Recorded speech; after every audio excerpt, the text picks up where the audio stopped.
Classroom, balik lagi sama aku Putu Maidea. Dan kali ini bersama dengan Kaca yang aku. Tolong yang di sini jangan diam-diam aja ya, dimohon kerjasamanya. perjalanan Oma kan udah sampai di sini gitu. Tanggapan Oma gimana? Terus kayak apakah nyangka bisa sampai sini atau mungkin harapannya sebenarnya bisa jadi juara atau sebenarnya udah sampai sini juga nggak apa-apa gitu. Kalau menurut Oma sendiri? Gini, ini perjalanan Oma yang di sini ini luar biasa ya. Memang waktu audisi juga nggak niat Oma, tapi ya rupanya Tuhan memang yang mengantarkan Oma sampai di detik ini, sampai di sisi ini. Jadi Oma waktu mau masuk X Factor itu, Oma bukan gini. Kalau yang namanya mau jadi juara, kalau kita ikut satu kompetisi, udah pasti kita mau jadi juara. Pasti itu bohong. Ya, betul. Tapi itu bohong. Kalau enggak begitu, aku udah sampai sini. Kalau Oma pantang bicara itu. Karena seperti slogan Oma yang selalu Oma utarakan kalau Oma diwawancara di X Factor ini, pantang pulang sebelum menang. Karena itu menjadi motivasi diri Oma sendiri. Gitu. Kalau untuk menjadi juara udah pasti.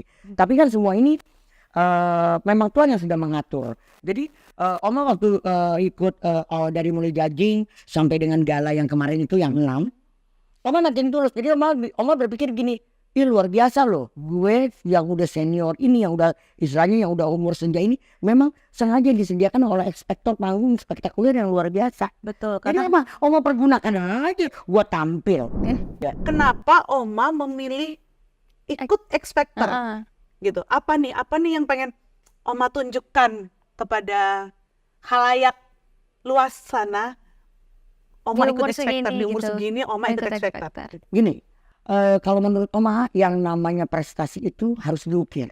Ya. Ya, karena Oma ini besar itu dari pertama dari gereja. Di gereja itu Oma nyanyi buat lomba-lomba gereja-gereja. Ya. Dan Oma always selalu juara gitu. Ya. Sampai di juara tuh kalau kalian nanti sekali-sekali mampir ke tempat Oma, kalau datang ke rumah Oma seperti Oma bikin seperti heritage. Jadi piala Oma tuh sekitar ada di rumah tuh sekitar 400-an. Wow. Baik banget ya. Kapan-kapan kita main ke rumah Oma Rete pengen lihat pialanya. Jadi kan Oma banyak yang nanya gini, Oma maaf ya, Oma tuh kan istilahnya kalau kita melihat Oma kayaknya udah ada segalanya, buat apa sih katanya gitu kan. Karena gini, buat aku kesempatan itu tidak pernah datang 2 kali. Dan kalau memang jiwa Oma nih jiwa pejuang, dan aku besar dari jawara-jawara yang memang ada ya. Yang memang ada di Indonesia ini gitu. Jadi kalau ini merupakan tantangan buat Oma. Kenapa gini? Begitu saya masuk X Factor 1 ini X-Factor luar biasa buat Oma. Di mana di sini kan ada gengsi dong yang mudah-mudah Oma lebih terkenal lagi. Dan gini, saya ingin menunjukkan bahwa umur itu bukan halangan untuk kita menjadi sukses. Ya. Dan kalau memang kita bisa, kenapa tidak? Aku mau nanya satu lagi juga. Oma ikut audisinya tuh yang online atau yang audisi kota gitu, yang datang audisi ya. antri gitu? Karena beda kan, Iya, sama kita tahun kita tuh beda banget.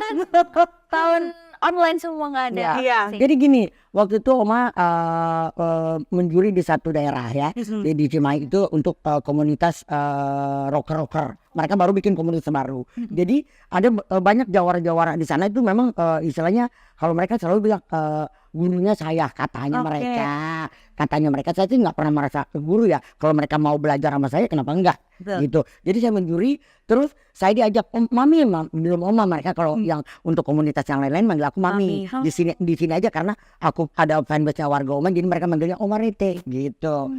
Jadi saya tidak niat untuk audisi karena memang saya nggak mau audisi, cuma mau ngantar mereka terus ngantar mereka. Jadi awalnya Oma itu ngantar orang untuk audisi. Ya, jadi jawara-jawara di Bandung ini yang ikut itu, dan mereka juara keren suaranya.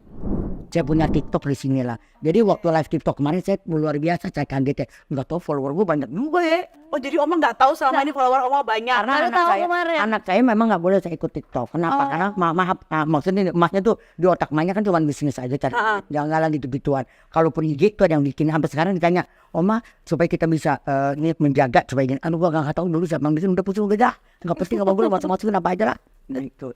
Jadi yang pegang IG Oma ada orang lain nih. Ya, orang lain. Bukan Oma sendiri. Nggak ngerti gue. Ada mau gitu. Mau untuk lanjut ke babak berikutnya karena kan habis itu ada ke Jakarta, berarti Terus ketemu judges ya, ketemu judges gitu. karena udah lulus ya, tadi telepon kan berarti luar biasa dong. Ya gua ambil kesempatan ini. Kenapa enggak? Ambil ya. Ambil dong kesempatan ini. Dan biar kalian tahu, saya di sini senior. Jadi ini pemecah rekor dong. Maksudnya dalam sejarah. Iya. Iya sih. Iya benar. Senior. Bener. Maaf ya kalau yang kemarin-kemarin kan paling dia cuma sampai dijajing terus jadi gimmick. Kalau gue di sini berjuang. Iya. Dan memang Betul. karena kualitas saya, bukan karena saya dibikin buat gimmick atau apa. No. Saya Tolong berjuang. tepuk Betul, tangan. tepuk tangan. Saya Oma yang benci untuk mencita. Yang itu. Oh, itu. Ya itu dong, kita bagus kan biar namanya udah tua juga kita kan harus keren. Proper, Kita harus tetap mengikuti.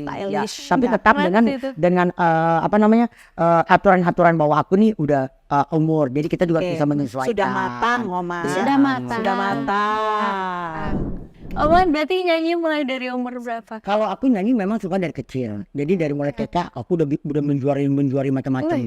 Tapi mami aku memang orangnya yang memang kepingin anaknya tuh harus nggak punya kesempatan. Maklum mami aku papinya Portugis, papi aku ke Belanda. Jadi kayaknya sering banget sama kita. Oh, jadi yang harus Jadi aku bersyukur banget karena ada punya palsu. Jadi aku bisa action. Kalau dulu kan udah kebiasaan, jadi sampai yang sudah senior begini, aku nggak biasa kuku panjang, jadi kuku bersih. Jadi kalau udah jam 5 kita udah mandi, press kuku. Jadi memang dari kecil oma di kursusin nyanyi, kursus tari, terus yang namanya harus nggak ada lah kegiatan kita untuk yang santai-santai. Jadi benar-benar memang kayaknya aku diprogram. Nah begitu juga aku mau program anak aku nih. Oh. Oke. Tapi kalau dari keluarga Oma sendiri memang ada yang pemusik. Rata-rata mami aku juga juara bintang radio dari sana waktu Gitu, di zaman emang itu. Terus papi aku kan kapten kapal. Memang kita satu keluarga musisi semua. Adik aku juga yang meninggal itu karena serangan cuci darah itu juga dia di Jakarta ini termasuk penyanyi dan pemain organ yang memang luar biasa. Tahulah semuanya namanya. Berarti Nah, terus adik aku namanya Diki Robert. oke. Nah, terus anak aku juga penyanyi. Anak Oma juga penyanyi, benar-benar DNA penyanyi. Oma ini ya. Buyut. Terus nih dari semua pengalaman Oma nyanyi, ada nggak yang paling memorable buat Oma? Pasti semua banyak ya. Saya pernah juga nyanyi nih ya, tapi di Indonesia ya. Kalau di luar negeri kita kan kontrak udah pasti semua tidak akan menyalahi. Karena ini benar-benar kita mau kerja, kontrak itu dipegang benar. Jadi aku pernah nyanyi di salah satu daerah, nggak usah disebutin di mana ya, satu daerah itu Indonesia ya? Indonesia. panitanya kabur. Jadi aku kagak dibayar. Oh. Kebiasaan ya, Kebiasaan banyak ya. ya tuh penitia-penitia kayak gitu tuh. Nggak Parah bener. banget. Masih ngalamin kan? Oh ya, bayaran pertama Oma berapa waktu itu? Kalau masih ingat. Pertama kali aku nyanyi di sini itu kurs masih 2.500. Aku nyanyi di salah satu hotel terbesar di Indonesia ini. Saya nyanyi itu 125.000. Wah, waktu zaman itu keren Iya, kan? zaman itu Lu bayangin di keren hotel sih, berbintang itu. ngomong-ngomong terus. Oke, Oke, sekali lagi Bang. thank you. Makasih ya.